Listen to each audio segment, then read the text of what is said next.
Hey, how's it going? Okay, I'll go first. It feels really good to be back for a new season. If you're new here, welcome. Something Shifted is about identity after interruption, about who we become after the life quake hits and changes everything. Here we share heartfelt stories that won't make the highlights reel. We explore the discomfort of recalibration and how we might find unexpected joy when life has other plans for us. And I think you're going to like it here. You can find more episodes and ways to support the podcast at somethingshifted.co.za. My name is Sean, and this is Something Shifted. Today's story belongs to Conn. I imagine my brain was this bouncy thing. It was like magic putty from the 80s. It would bounce back, and that's the sketch that I drew, that it would bounce back into shape no matter what the surgeon's knives took out of it. That's next, right after this. If you believe that rest is a luxury, we can't be friends. Real change is exhausting. And even when your mind is ready, your body has kept the score, so it can't keep up with proper recovery. Which is why I've started taking Solol's magnesium glycinate tablets. It helps with muscle energy, nervous system support, and honestly, I'm feeling a lot less fatigued. You can learn more about Solol and their full range of supplements for healthy aging on Solol, solal.co.za.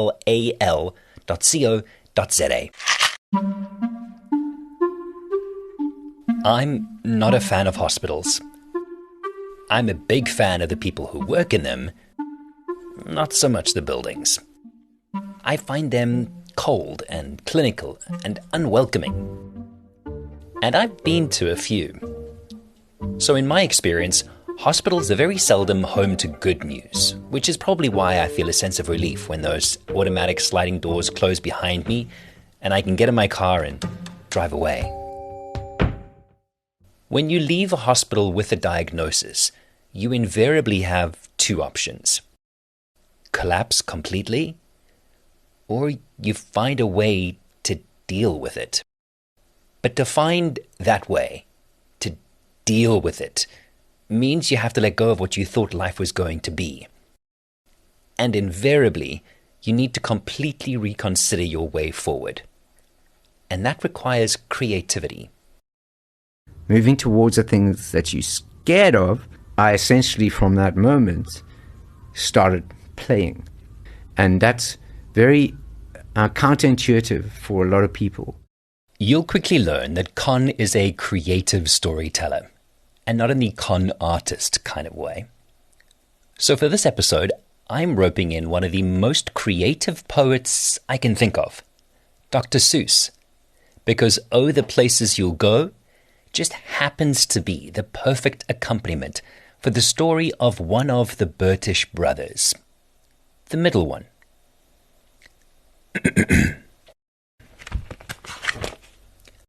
Congratulations! Today is your day. You're off to great places. You're off and away. The most relevant part of my family is we 3 brothers. We are all ADHD, sensory-seeking individuals. So none of us really fitted in, but all 3 of us were driven to do things that were quite extreme because we needed to feel the dopamine more than others. So we were known as pretty crazy, the 3 Bertish brothers. We did interesting things. I imagine the Bertish brothers, Greg, Conn, and Chris, growing up in the 70s and clambering into the back of a bucky on their way to do interesting things. Weekends and memories were made of road trips from the leafy green suburbs of Kenilworth along bumpy dirt roads to Longabon off the Atlantic Ocean, some 60 minutes away. Longabon was completely empty. There wasn't a soul. And there was no one sailing, really. So it was the ultimate playground to connect with both nature, but then also to connect with the agency we had as young human beings, to connect with something larger and participate with it. And in that, I mean nature and the ocean. And leading the charge was the patriarch of the Bertish family, Keith. My father was an absolute legend, still the greatest person I've ever met. According to Bertish family history, Keith was one of the early pioneering watermen of Africa, a top sailor and a European water ski champion. Keith molded his own water skis and was building catamarans before most knew what they were. And people, these farmers used to walk past and say, "Hey, why have you got those two boats tied together?" They'd never seen a catamaran before. This is how the Bertish boys spent their childhood. No cell phones, no video games, and no national sea rescue to bail you out when the west coast swells become intimidating. As Dr. Seuss puts it, it's opener there in the wide open air. Out there things can happen, and frequently do, to people as brainy and footsy as you. It's block and tackle sailing in the Wild West. And the three of us had to learn from my father, who was this master. Crazy guy. And we were windsurfing, and we were paddling, and we were surfing and doing all these things. Up the West Coast where, there was nothing there. There was no one to help you if things went wrong. Because we weren't mollycoddled. We were pushed to do interesting things and then learn how to deal with the potential fallout. And when things start to happen, don't worry, don't stew. Just go right along. You'll start happening too. You'll be up on your way. You'll be seeing great sights. You'll join the high flyers who soar to high heights. That's where we learned how to essentially become harder to kill.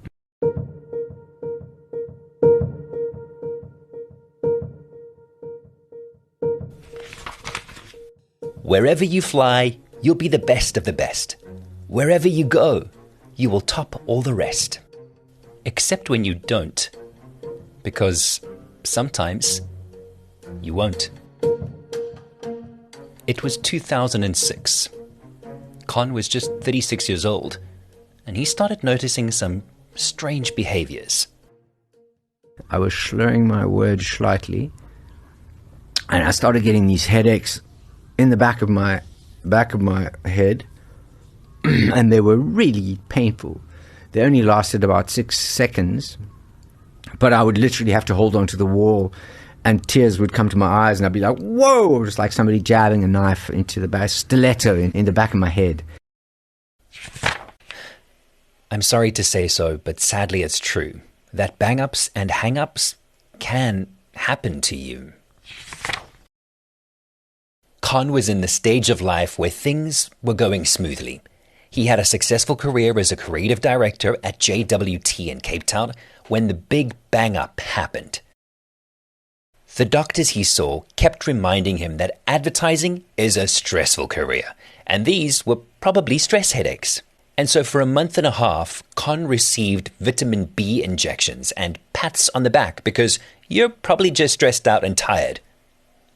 Until it became more than that.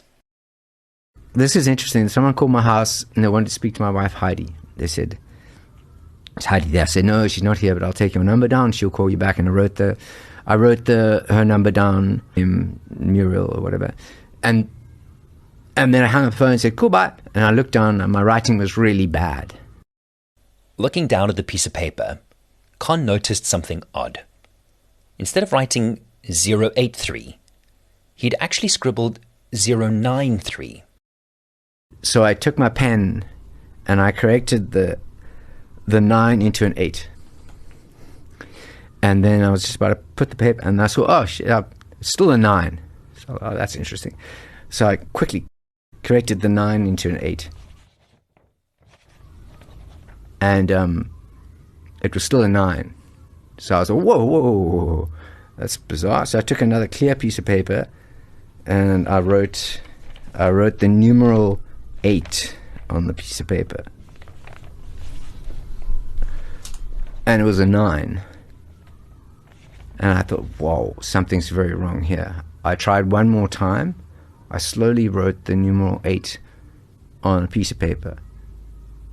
And I picked up my pen, and it was a freaking 9. And then I realized, okay, something is seriously, seriously wrong. At the hospital, first came the MRI scan and then the neurologist. That's when the capital B bang-up became a capital C, cancer.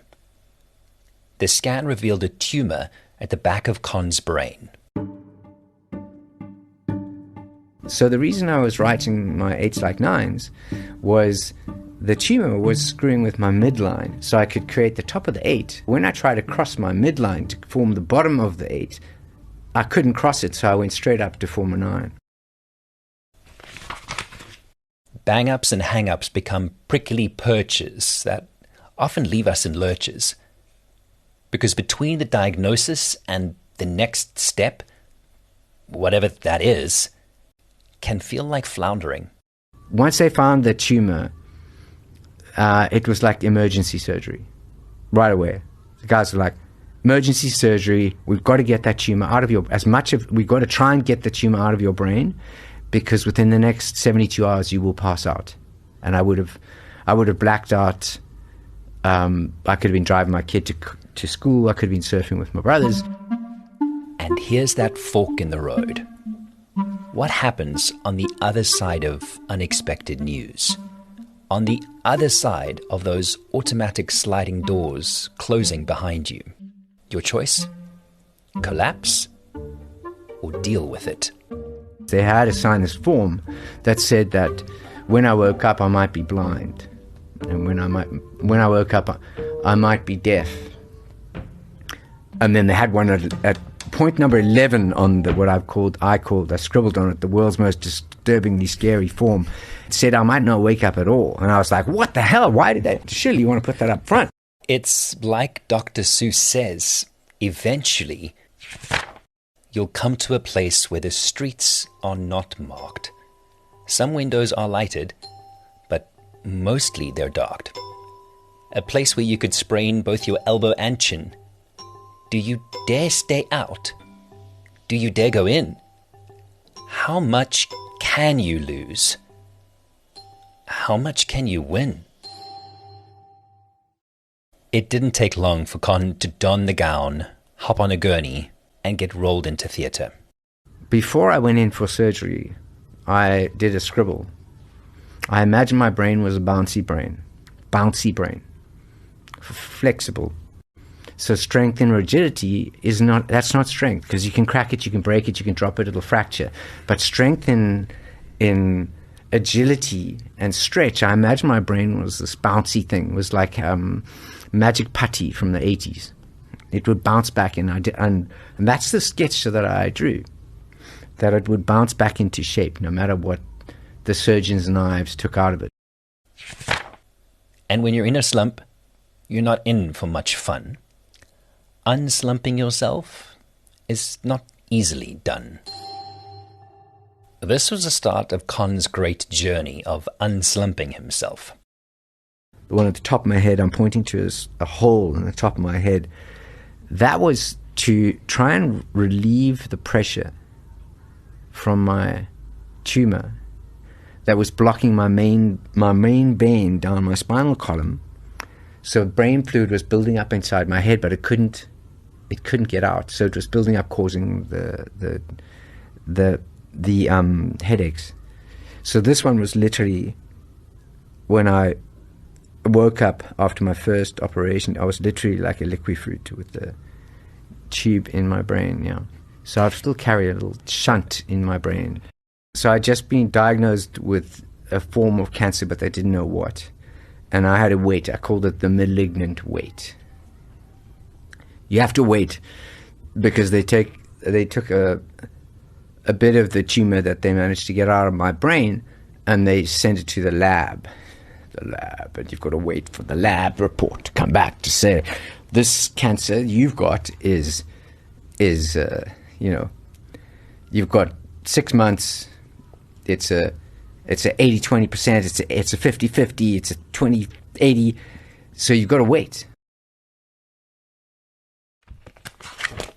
You can get so confused that you'll start into race down long wiggled roads at a breaknecking pace and grind on for miles across weirdish wild space, headed, I fear, toward a most useless place.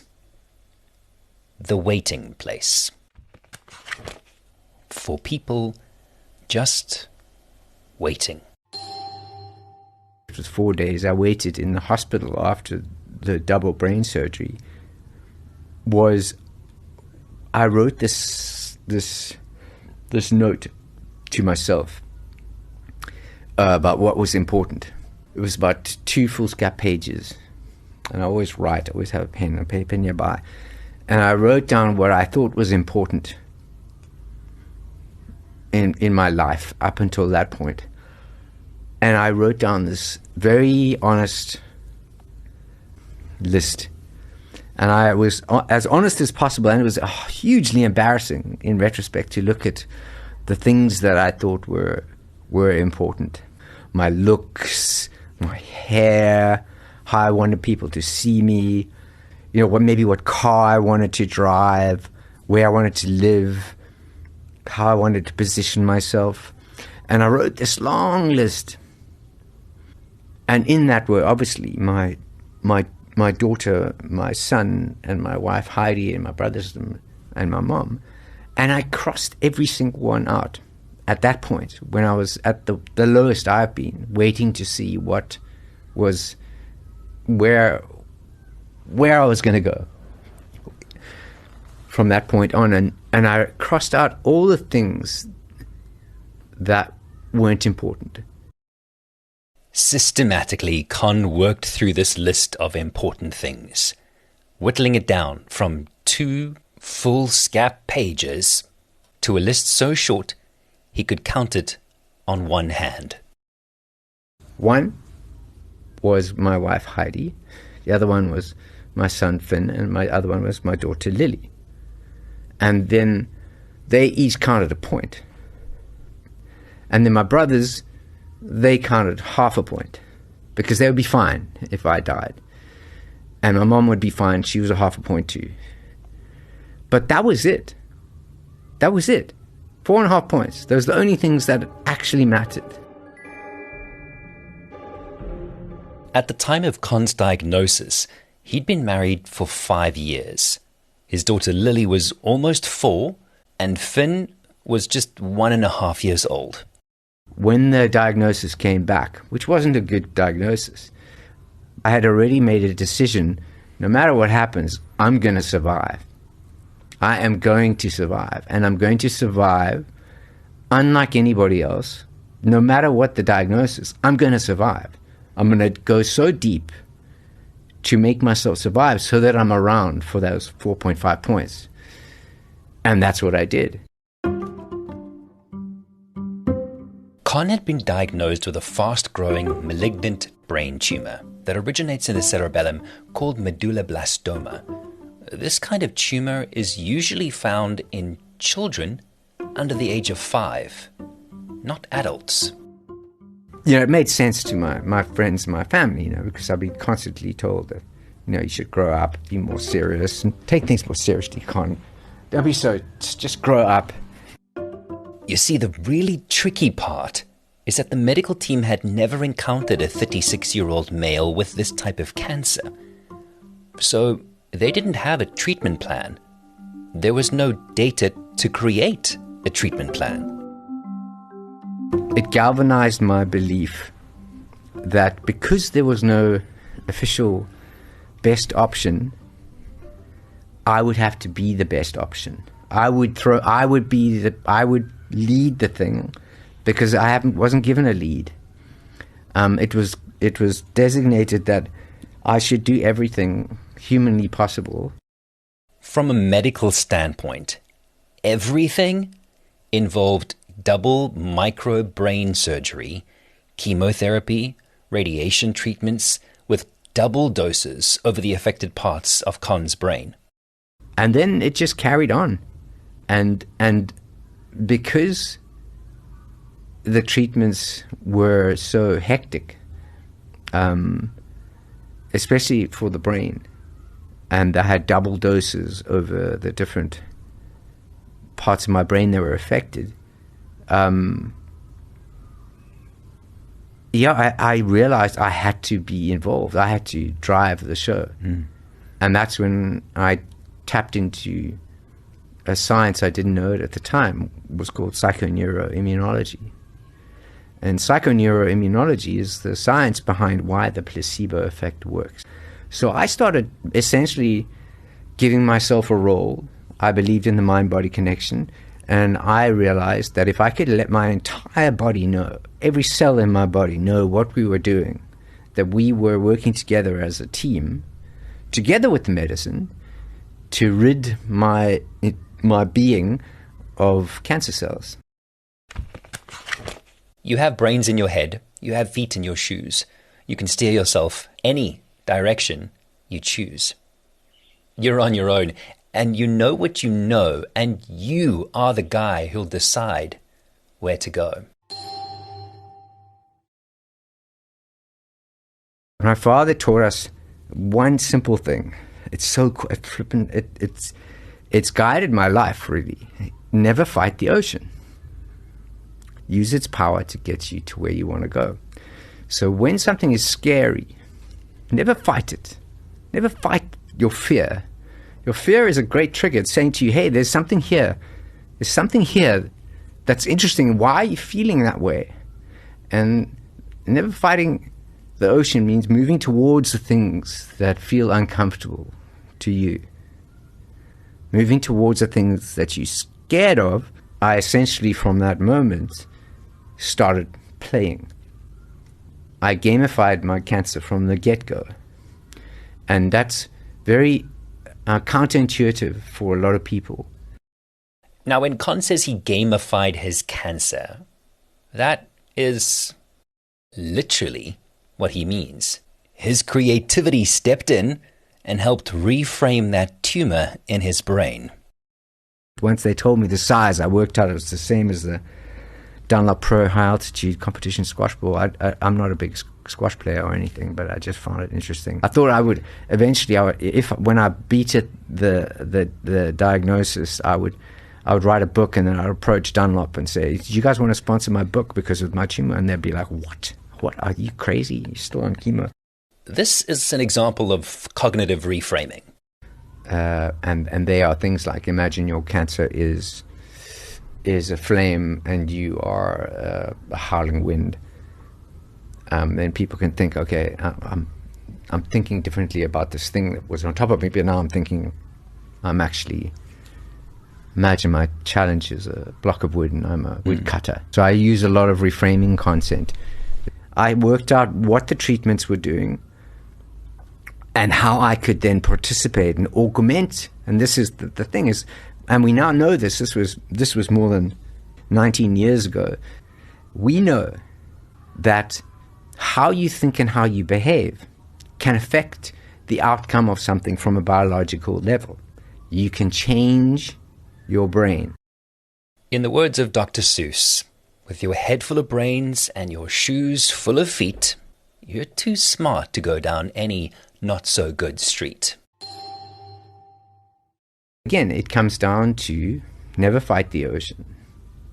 Use its power to get you to where you want to go. And this is what I did. I said, cool, this is the scariest thing I've ever faced in my life. I'm going to go into it. I could participate with this challenge and make it fun. I could actually have fun with it. I could turn it into my greatest creative project ever. Conn did not allow for his cancer to shrink his creativity. He rose like the tide of the ocean. One story Conn tells with much glee involves paddling out to a massive tanker off the coastline of Sea Point with a pocket full of chalk and coming face to face with machine guns. And I spent an hour drawing on the tanker, and I wrote, imagine your cancer was this ship, but you are an ocean of I can sink it. It took me about an hour and a half because there was a 6-foot swell. Every time the swell went up, I could write one letter, and then I would go down on the next swell and then I have to wait to come up for the next one. And about an hour into it, there's this terrifying noise as this boat came burning around the sides of the tanker with 5 armed men in flipping proper like military gear with machine guns, came burning around the side of the ship while I'm drawing on it with chalk. Leveling their guns, and they came straight up to me, almost washed me off the board with their wake, and they shouted, "What are you doing?" And I said, I'm just scribbling on this boat." And then they had seen that I'd written, "Imagine your cancer was," and then they went, "Why?" So I said, "I'm doing something for cancer." And then they went, "Oh, okay." And then they turned around, they burned off. And apparently it was because they thought that I was a mule, and that the guys were dropping drugs to me because I've been there for so long on my stand-up paddleboard on the side of the boat, that someone had alerted them from Seapoint, probably some old lady from her apartment high up on the mountain had seen this drug deal going down, and they came to arrest me. But when they saw cancer, I think it made them nervous, and they disappeared. I started to have these incredible experiences. And when you're alone, there's a very good chance you'll meet things that scare you right out of your pants. There are some down the road between hither and yon that can scare you so much you won't want to go on. But on you will go. On and on you will hike, and I know you'll hike far and face up to your problems, whatever they are. So it's essentially using the triggers that make you feel scared, using them as almost trampolines to bounce you into another space, to become stronger and learn more, and use the challenge as an asset. And that's essentially how you become happier, healthier, and harder to kill. So ultimately, I ended up beating brain cancer.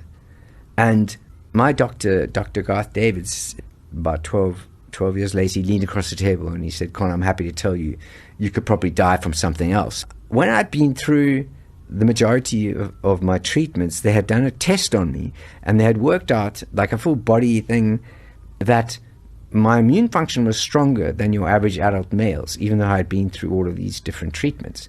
And he was intrigued as to how I had become part of the medicine.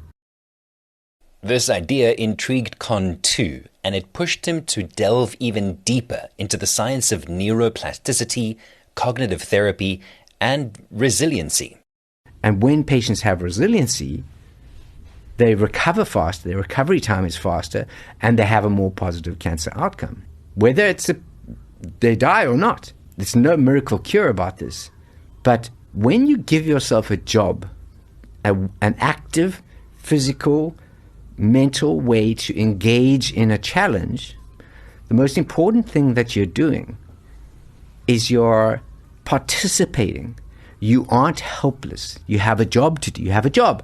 When humans are helpless, when we feel helpless as human beings, psychologically, this is the science of psychoneuroimmunology, when we feel helpless, our immune functions are compromised. Fear doesn't like fun. Fear hates fun. Fear hates fun. It wants you to be sad. It wants you to be compromised. It wants you to pull back. It wants you to be meek. Fun is in the face of fear is the ultimate rebellion against kind of tyranny. You stand up and you flip the bird at this thing and you go in and you say, "Let's go, let's dance, let's dance." You're off to great places. You're off and away. You have brains in your head. You have feet in your shoes. You can steer yourself any direction you choose. You're on your own, and you know what you know. And you are the guy who'll decide where to go. My cancer took me down a rabbit hole into the cancer world to understand how I could affect humans the same way I affected myself. I could affect patients using a similar mentality, a similar approach. And then while going through that, I learned that it's totally possible to shift someone's behavior for the better. And then I started working with doing talks around the world. Just like everything I talk about outside the cancer world when it comes to resilience is together with the zeitgeist of what's going on around you and the world in the current state and your job and your life and your responsibilities.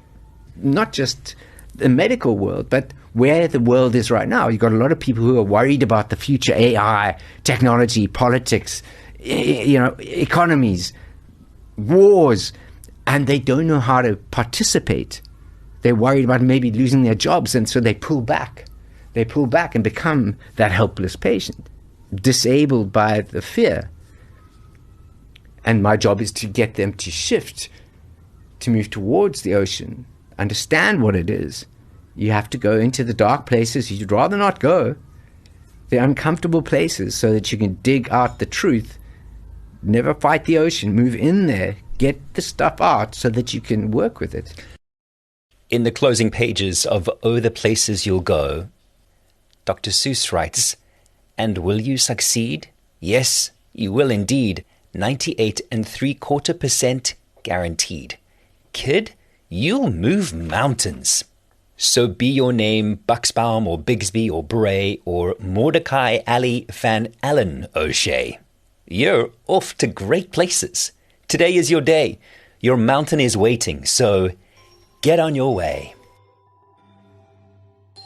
Purpose can transform us completely.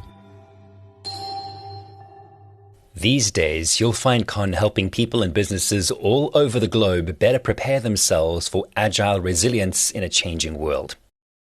He also founded the Cancer Dojo, a positive ideology supported by professors of oncology, sports science, and psychology in the proactive power of positive engagement. He's on a mission to recalibrate through small but profound shifts. Oh, and those 4.5 things? They're still the most important in his life. Go on, subscribe to Something Shifted now and never miss a human-centered story. You can find more episodes and ways to support the podcast at somethingshifted.co.za. And because you've listened all the way to the end, we want to share our Something Shifted soundtrack with you. It's a compilation of songs we've listened to while making this season. Songs that make us feel a little less lonely and a lot more empowered. The link is in the show notes. Enjoy. Many thanks to Rue, my executive producer, for additional writing on this episode. And as always, thank you for listening. Bye.